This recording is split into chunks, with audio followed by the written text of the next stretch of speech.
Le Grand Matin Sud Radio, 7h-10h. Patrick Roger. Il est 8h36, Elisabeth Lévy, Françoise de Gois et vous au 0826 300 300. 0826 300 300, je vous le rappelle. Tiens, on va revenir tout à l'heure sur plusieurs histoires. Stellantis, est-ce que ça va fermer ou pas en Ile-de-France? Le patron de Stellantis a voulu rassurer les salariés en France. Il n'y aura pas de grosse fermeture, même s'il va y avoir une diminution des effectifs. Je pense à l'usine de Poissy, qui est la dernière où l'on fabrique des voitures en Ile-de-France, alors qu'avant, évidemment, en Ile-de-France, il y en avait beaucoup. Billancourt, etc., bien sûr, un peu partout. Donc, on y reviendra, il y aura un journaliste spécialisé. Grosse fermeture, ça veut dire des petites, non? Oui, je ne sais pas. Enfin, des mesures de chômage partiel, d'arrêt de Qu'est-ce que vous en production. pensez, vous? Est-ce que, évidemment, c'est inéluctable, cette histoire de rame dans les trains, dans les transports en commun, notamment en région parisienne, mais pas seulement, réservée uniquement aux femmes. C'est une pétition qui a été lancée par une femme qui prend le RERD tous les jours. Elle n'en peut plus, évidemment, des menaces. Est-ce que c'est bien, bonne ou mauvaise idée? On a entendu Elisabeth Lévy tout à l'heure. J'aimerais là aussi vous entendre. 0826 300 300, on en débattra. Et puis il y a cette histoire en fait de Chine et notamment de plateformes chinoises qui vendent des produits à prix cassé et certains produits en des problématiques, comme ces poupées sexuelles. Est-ce qu'il faut aller jusqu'à interdire Chine ou réguler? Françoise de Gois et Elisabeth Lévy. Moi, je pense que de toute façon, au-delà de Chine, on a dit tout ce qu'on avait à dire et encore, on va voir demain parce que demain c'est le paroxysme, c'est le bouquet capitant puisque c'est l'inauguration et que déjà il y a un recul magasin dans le BHV. Dans le BHV, le magasin probablement avec les Galeries Lafayette le plus emblématique de l'histoire de Paris. Bon, le bon marché dans Bonheur des Dames quand même. Non mais c'est vrai. Le bon marché dans Zola quand même. Non, mais le bazar de l'hôtel de ville, on sait très bien ce que c'est quand même le BHV, c'est très symbolique.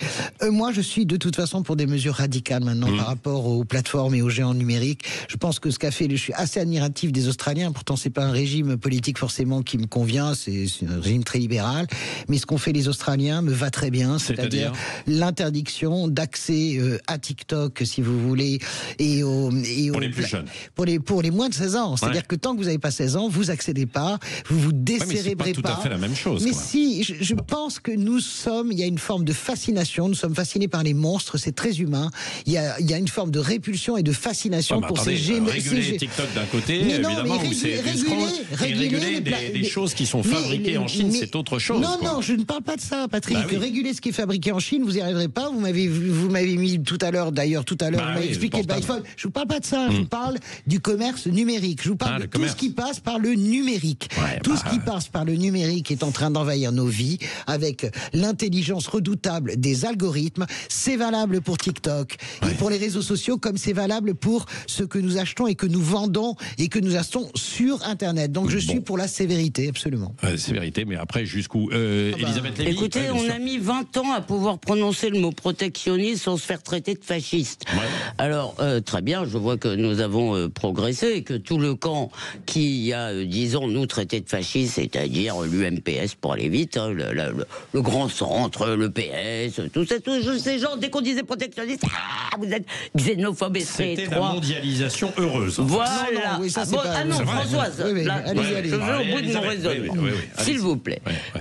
Donc déjà, si vous voulez, je ne suis pas sûr qu'on puisse rétablir des frontières que il faut à ce moment-là accepter, si vous voulez, que les pays ont des frontières, que les nations ont des droits, y compris celui de choisir non seulement les produits, mais les gens qu'elles accueillent.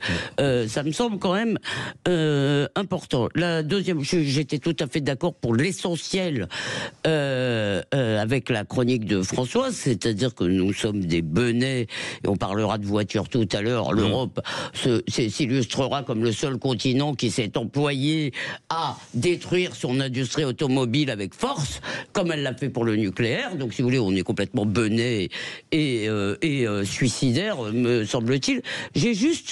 Mais je voulais juste jeter une hypothèse sur Chine et vous poser une question qui est un peu une question philosophique de liberté. C'est-à-dire, je pensais à ces fameuses poupées qui sont vraiment dégoûtantes, qui choquent tout le monde. Maintenant, si vous voulez, on peut réguler les actes, on peut sanctionner les actes, on peut pas sanctionner les fantasmes, si vous voulez. Et je me demandais si vous voulez. Les fantasmes jusqu'où ils vont. Attendez, Elisabeth. Non, les fantasmes. Un fantasme, c'est pas un passage à l'acte. C'est la différence, si vous voulez, entre un fantasme et un passage à l'acte.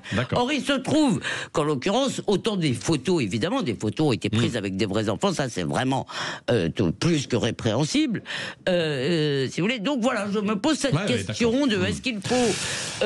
Et vous n'allez jamais empêcher les gens d'avoir des pulsions dégueulasses. Mais est-ce que vous êtes obligé de les alimenter, ces pulsions? C'est ça le vrai sujet. Alors, je ne sais pas si on les alimente ou si c'est un substitut comme la méthadone est un substitut à l'héroïne. Non, voilà. mais c'est intéressant. Est-ce que, je ne sais pas, en vendant des poupées, effectivement, virtuellement, enfin, alors, est-ce qu'en vendant des poupées qui ont des visages de petites filles, vous, comment dirais-je, vous empêchez le passage à l'acte, ou bien est-ce que vous encouragez le passage à l'acte? Je pense qu'il faut surtout pas s'amuser. Ça, c'est une question philosophique. Je pense qu'il faut trancher. C'est une question scientifique aussi. Il faut demander à des médecins. Non, je suis désolé, vous ne pouvez pas l'évacuer. Il faut demander à des médecins. Moi, je pense qu'il faut l'évacuer. Pour autant qu'on le Il y a toujours eu des poupées gonflables en vente. Exactement. Mais ça, c'est autre chose. Une poupée gonflable représentant plutôt. Non, mais attendez, des femmes ou des hommes d'ailleurs. Je vous rappelle que vous pouvez acheter dans le commerce des poupées qui représentent. Laissez-moi finir, merci. Des poupées qui représentent des petites filles. Si vous aviez, quand vous aurez des petites filles, cher Patrick, les vôtres sont trop grandes, mais vous aurez peut-être des petites filles, vous leur offrirez des jolies poupées qui disent maman, qui machin, et qui ont des têtes de petites filles. Excusez-moi, donc c'est pas pareil. C'est pas pareil. Mon sentiment, mais je pense que si vous voulez, ce que je veux dire, c'est que je suis pas sûr d'abord qu'on puisse empêcher ce genre de choses, et je serais surtout pour que on concentre nos efforts sur la protection des vrais enfants. Voilà. 0826 300 300, Françoise Elisabeth. C'est Alain de Lyon qui est avec nous autour de justement de Chine. Hein, ce poids lourd chinois. Plus de 20 millions de Français qui sont allés acheter. 25 mais Françoise a juste oublié de parler du pouvoir. C'est deux fois le fait que les gens achètent aussi parce que c'est pas cher. Bien sûr. Alain, qu'en pensez-vous? Bonjour Alain. Bonjour, excusez-moi, j'ai oublié votre prénom, excusez-moi. C'est Patrick, bonjour Patrick, et bonjour. Aux intervenants, et Isabelle. Ma position, elle est intransigeante. Il faut arrêter, il faut interdire ces plateformes, et ce magasin demain, il doit en aucun cas ouvrir. De toute façon, le BHV devrait quand même réfléchir très vite cette nuit, son image, parce qu'ils sont presque en faillite, ils sont très mal financièrement. Ils ouvrent ce magasin pour essayer de redresser leurs finances. Vous croyez qu'à partir de demain, vous précipitez tous les Parisiens à acheter au BHV? Ceux qui vont passer la porte les jeunes, oui. Oui, mais même les jeunes, il ne faut pas les faire plus bêtes et plus irresponsables qu'ils ne sont. Les jeunes, ils sont les premières victimes de la pédophilie. Demain, est-ce qu'ils vont aller dans un magasin où on est en train pratiquement de promouvoir la pédophilie? C'est un peu bizarre quand même. J'en discutais et cette nuit avec des amis qui ont été victimes dans leur jeunesse d'actes pédophiles ou incestueux. Elles étaient sans dessus dessous parce qu'elles disaient on est en train de faire la publicité pour la perversité. Ça montre la. Ils ont retiré.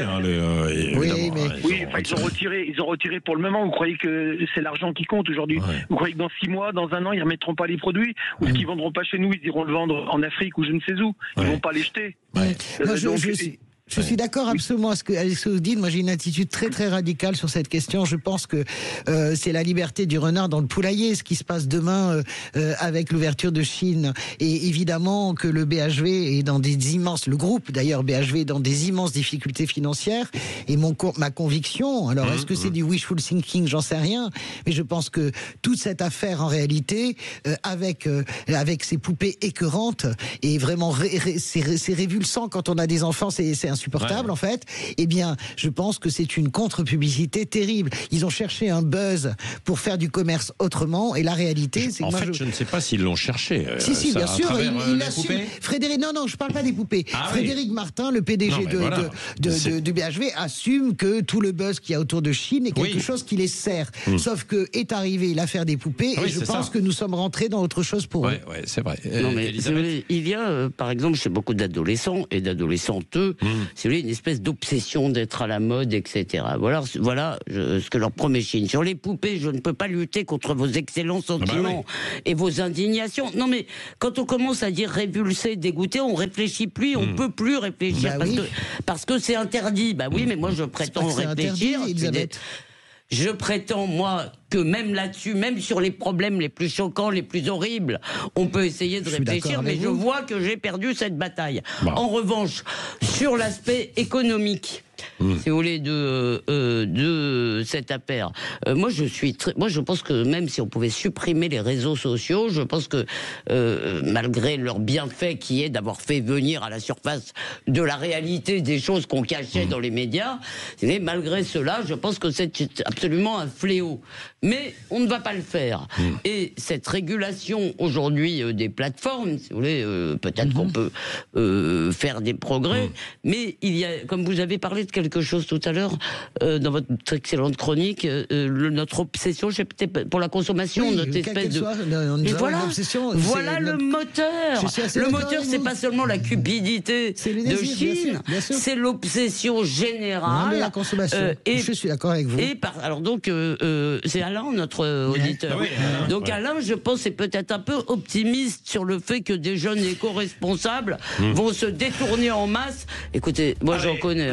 Ils achètent tout sur Temu et Chine. Oui, nous poursuivons dans un instant. Françoise de Gois, merci Alain de Lyon. Vous continuez d'appeler. Tiens, et cette affaire de wagons ou de rames réservées à des femmes. Alors c'est une pétition qui a été lancée. Il n'y a pas de projet officiel. Je suis à fond pour, moi. Vous êtes à fond pour. Ah oui, j'ai adoré la chronique d'Isabelle, mais je ne suis pas d'accord avec elle. Et vous, j'aimerais vous entendre 0826 300 300. Puis on va revenir aussi sur. C'est toujours la mondialisation et Stellantis. Est-ce que Stellantis va fermer ou pas sa dernière usine à Poissy en Île-de-France? Le Grand Matin Sud Radio, 7h-10h. Patrick Rogier. Il est 8h50. Alors, pour ou contre des voitures et des rames spécialisées réservées aux femmes dans les transports en commun? Moi, je suis absolument pour. Alors, j'ai entendu j'entends tous les arguments d'Elisabeth. Moi, déjà, sur l'idée d'instiller l'idée générale que, évidemment, c'est jamais des hommes blancs qui violent. Rarement, c'est vrai, c'est faux. Ça n'est pas vrai, ça n'est pas. Je veux dire, déjà, c'est ce point de départ-là qui me heurte un peu. Parce que je ne suis pas dans le déni et le béni oui-wisme, etc. La réalité des chiffres, c'est pas celle-là. C'est pas 90% des femmes qui sont agressées le sont par généralement c'est les musulmans, parce que c'est à ça que ça se réduit. Non, j'ai pas dit ça. J'ai absolument pas dit ça. Non, mais si c'est des étrangers, Elisabeth, si un problème de culture et de non-adaptation. Oui, il y a un problème de culture, comme à Cologne. Moi, je crois qu'il y a je vous laisse finir et je vous réponds. Il y a toujours eu un problème, de toute façon, pour les femmes. Moi, je me souviens quand j'étais jeune, je prenais le train de nuit, par exemple. Je vais jusqu'au bout, Paris, Hendaye, par exemple, la Palombe Bleue. Eh ben, je n'accepterai pas, même aujourd'hui encore, de dormir dans les mêmes wagons que des wagons mixtes. Il y a une recrudescence d'agression. Là où je suis d'accord avec vous, c'est que c'est un problème que les passagers ne puissent pas, les voyageuses puissent pas être protégées. Mais comme elles n'y arrivent pas, je suis pour qu'il y ait un favorable. Elisabeth, je suis pour qu'il y ait des wagons spécial femmes. Alors moi je dis non, mais en fait en entendant Françoise, je me dis que c'est foutu. Parce que, si vous voulez, qu'on puisse encore me dire aujourd'hui, alors que les témoignages sont absolument accablants, qu'il y a des statistiques, 60% des agressions sexuelles en Île-de-France sont commises par des étrangers. Donc, si vous ajoutez, si vous ajoutez... Donc 40% non. Donc François, j'arrête. Je ne peux pas être coupé dans des phrases tout le temps. Donc, si vous ajoutez le pourcentage de ces agressions qui sont aussi commises par cette fraction des descendants d'immigrés qui n'est pas intégrée et qui est même beaucoup moins intégrée que ses grands-parents, vous arrivez à une forte majorité. Si vous demandez aux femmes de quoi, de qui, par qui, rappelez-vous le documentaire qu'avait fait cette journaliste belge. Si vous voulez, personne ne voulait voir que là où elle se faisait enquiquiner, c'était dans les quartiers à forte population. Donc, si vous voulez, si vous ne voulez pas voir qu'il y a un choc culturel qui a considérablement augmenté l'insécurité pour les femmes, vous ne le réglerez jamais et on sera obligé de... On ne mettra pas d'accord. La mixité est un droit de l'homme en France. Je me tourne vers le standard 0826 300 300. C'est France qui est avec nous de Toulon. Bonjour France. Bonjour à toute l'équipe. Bonjour. Et vous, qu'en pensez-vous alors? Alors, moi, je suis contre la ségrégation. C'est encore mettre un genou à terre face à tous ces voyous agresseurs et violeurs immigrés. Elisabeth Lévy a tout à fait raison. C'est une majorité de ces gens-là. Non. Attendez. Oui, poursuivez, oui. Oui, alors en plus, ça sera difficile et très coûteux à mettre en place. Est-ce que demain, il faudra construire de nouveaux tunnels sous Paris avec une entrée pour hommes, une entrée pour femmes? Quand un mari sera avec sa femme, il lui dira écoute chérie, on se sépare, on se retrouve dans une demi-heure à tel métro. Non mais ça sera infernal. Donc premièrement, c'est irréaliste. La solution ne peut être que judiciaire. Du monde dans le métro pour contrôler, pour être présent. Des hommes qui ne soient pas que l'on puisse pas distinguer comme policiers ou n'importe, de façon à pouvoir arrêter ces gens. Et puis une judiciarisation ferme et non pas idéologique comme aujourd'hui. Moi je voudrais répondre, je suis d'accord avec tout ce que vous dites, mais après il y a le principe de réalité. Vous avez pris le RER, moi j'adore Toulon, j'ai vécu longtemps, vous avez pris le RER à partir de 23h ou de minuit, je suis d'accord sur la théorie des agents qui font respecter l'ordre et avec des sanctions sévères. Sauf que il n'y a pas d'agents, sauf qu'il y a un déficit aussi de moyens. Donc face à cela, à part décider je ne sais pas quoi, en théorie il y a trop d'immigrés, c'est des violeurs, il faut tous les virer, dans l'efficacité des choses, je trouve que l'idée qu'il y ait des wagons spécifiques pour les femmes, ça me va très bien. Bon, compris, donc voilà, chacun sa position. Juste, on va prendre des nouvelles. On a Sylvain Resser qui est journaliste auto. Merci France d'avoir réagi au 0826 300 300. Sylvain Resser qui est journaliste auto pour Le Figaro. On va terminer sur ce sujet parce que Stellantis évidemment a un plan pour fermer un certain nombre et réduire son personnel en France. Il y a une grande question, est-ce qu'il va fermer sa dernière usine de production automobile en Île-de-France? Bonjour Sylvain Resser. Oui, bonjour Patrick. Bon, ils ont nuancé, le patron de Stellantis a tenu à nuancer en disant non, pour l'instant on ferme pas. Non, effectivement, hier, Antonio Filosa a réuni les syndicats pour donner des nouvelles rassurantes en annonçant qu'il allait recruter 1400 personnes en France. Mais c'est vrai que le site de Poissy sort quand même de 3 semaines de chômage technique. Il n'y a plus que 2 véhicules produits, la DS3 Crossback et l'Opel Mokka, qui se vendent très mal. Donc on voit pas trop finalement l'issue qui va être donnée à Poissy. Je pense que ça va se terminer comme cela pour Renault.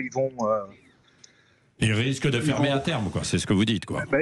Ils vont plus faire de voitures, mais ils risquent de faire ce que Renault a fait avec Flin, arrêter la production de voitures pour se concentrer sur la recherche. La recherche, et puis ils font la deuxième vie des batteries. Ils réparent les batteries, mais je pense que Flin, à terme, il n'y aura plus de voitures produites. Non, mais c'est bien cette précision. C'est évidemment c'est très clair, même si pour l'instant, tout n'est pas encore officiel. Vous êtes d'accord, vous suivez la vie de l'automobile. On se retrouve véritablement pris dans ce paradoxe. Vous êtes d'accord? Le paradoxe qui consiste à dire comment est-ce qu'on fait pour transformer la production et la rendre, comment dirais-je, viable par rapport aux ressources de notre planète, et la réalité industrielle avec le chômage, notamment je pense à Volkswagen. Il est là notre problème, il est là dans cette confrontation entre 2 objectifs aussi importants. Les ressources pour la planète, en Chine on continue de fabriquer des millions de voitures. C'est pas mon sujet, je vous dis pas ça. Tout le monde tape sur la Commission européenne en disant 2035. Écoutez, je connais vos points de vue. Je demande à notre ami qui est spécialiste, je disais, nous sommes dans une confrontation de ces 2 logiques. Voilà, c'est tout. Oui, mais je pense que on a voulu mettre un peu la charrue avant les bœufs. On a voulu aller un peu trop vite, et sachant que pour décider de 2035, on a pris les émissions à l'échappement. Alors c'est sûr que dans ce cas-là, la voiture électrique est mieux disante. Et faut pas oublier que on est en train d'inventer une nouvelle forme de dépendance, c'est-à-dire que tous les métaux, les matériaux pour produire ces fameuses voitures électriques avec les batteries viennent essentiellement de Chine. Bah voilà, c'est ça, c'est le délit. Merci Sylvain Resser, journaliste auto pour le Figaro. On sort.